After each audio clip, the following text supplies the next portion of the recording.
बिस्मिल्लाहिर्रहमानिर्रहीम। अस्सलाम वालेकुम नाज़रीन, मैं हूं आपके साथ मेरे लिए आप मेरा यूट्यूब चैनल देख रहे हैं। नाज़रीन, आज के टॉप स्टोरी की सबसे पहले बात करेंगे कि जो बाइडन ने हल्फ उठाते ही कुछ ऐसे अहम फैसले किए हैं जिसके असरात जो उनसे हैं वो USA के लिए भी बहुत मुफीद हो सकते हैं और बाकी दुनिया के लिए भी ये एक बहुत मुफीद फ़ैसले थे। इसमें सबसे पहले उसने जो कोरोना जो पेंडेमिक है इसको कंट्रोल करने के लिए मास्क को हर जगह पे पहनना ज़रूरी करार दे दिया है।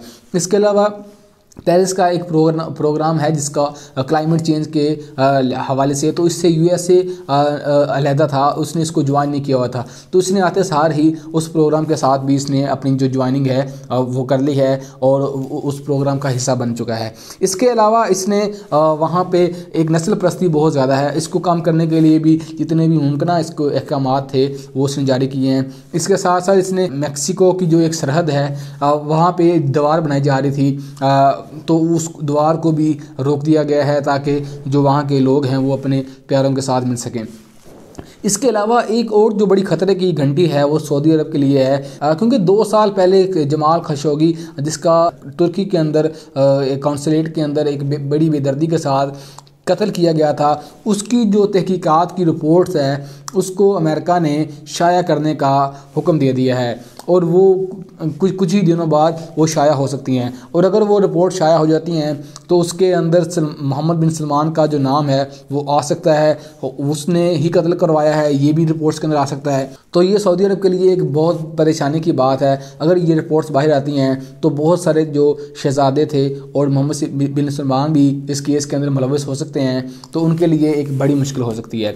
इसके अलावा जो दूसरी आज की खबर है उसमें चीन ने आलमी जो कोरोना वबा है इसके सिलसिले में पाकिस्तान को एक दोस्ताना तरीके से 5 लाख जो वैक्सीन की डोज़ है वो देने का ऐलान किया है, जो 31 जनवरी तक पाकिस्तान पहुंच जाएंगी। और इसके साथ साथ उन्होंने मज़ीद पाकिस्तान को भी वैक्सीन की डोज़ देने का भी वादा किया है, जो फरवरी के लास्ट तक तकरीबन 1 मिलियन जो सी वैक्सीन की डोज़ हैं वो पाकिस्तान पहुंच जाएंगी। और इसके अलावा आज शेख रशीद साहब ने एक प्रेस कॉन्फ्रेंस की है जिसमें उन्होंने कहा है कि ये जो केस है ब्रॉडशीट केस जो केस है ये पनामा 2 भी अख्तियार हो सकता है, ये उसकी शक्ल अख्तियार कर सकता है, क्योंकि अभी तक PMLN के जो अहदेदार हैं मरीम नवाज शरीफ वगैरह, इन लोगों ने अभी तक शायद ये रिपोर्ट्स वगैरह पढ़ी नहीं हैं। इनको उन्होंने कहा है कि मैं मशवरा देता हूँ कि आप ये वाली रिपोर्ट्स पढ़ें ताकि आपको पता चले कि ये रिपोर्ट्स हकीकत में क्या हैं और इससे आपके और मज़ीद जो उनसी जायदादें हैं वो निकल सकती हैं। इसके अलावा आज मिलियन मार्च किया गया मौलाना फजल रहमान की तरफ से कि हम इसराइल को तस्लीम नहीं करेंगे।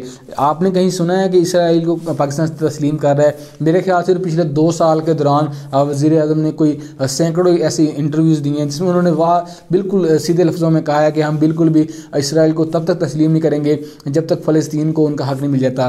तो ये मार्च क्यों किया गया? ये इसके अंदर सियासत थी, अपने जो सियासी इनको फ़वाइद हैं वो चाहिए थे, तो इसराइल का और फ़लस्तीन का नाम इस्तेमाल करके PDM की तरफ से ये एक मिलियन मार्च किया गया, जिसका कुछ मकसद नज़र नहीं आता कि ये मार्च क्यों किया गया, क्योंकि किसी जगह पे भी ये चीज़ मुझे तो नज़र नहीं आ रही और ना ही मैंने कहीं सुना है कि पाकिस्तान जो है वो इसराइल को तस्लीम करने जा रहा है। लेकिन वो मतलब वहाँ पे नारे लगा रहे हैं कि हम इसराइल को कभी तस्लीम नहीं करने देंगे ये वो, लेकिन पता नहीं ये उन्होंने मार्च क्यों किया। तो ये सिर्फ जो उनके अपने मकासद हैं PDM के वो आवाम को थोड़ा सा इश्तियाल दिलाने के लिए ये मार्च किया गया।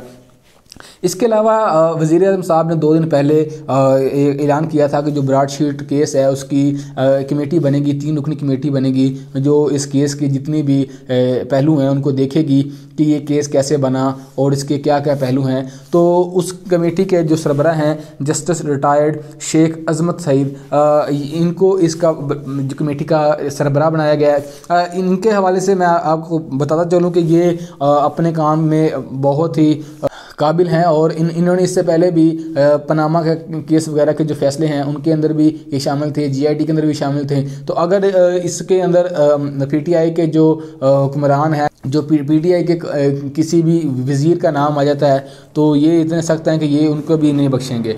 और आज बिजली की कीमत को 1.52 पैसे मज़ीद बढ़ा दिया गया है और इसकी वजह बताई जा रही है कि ये पिछली हुकूमतों की सारी कारकर्दगी है। इसी के साथ मुझे मेहर अली को दीजिए इजाज़त। अल्लाह निगहबान।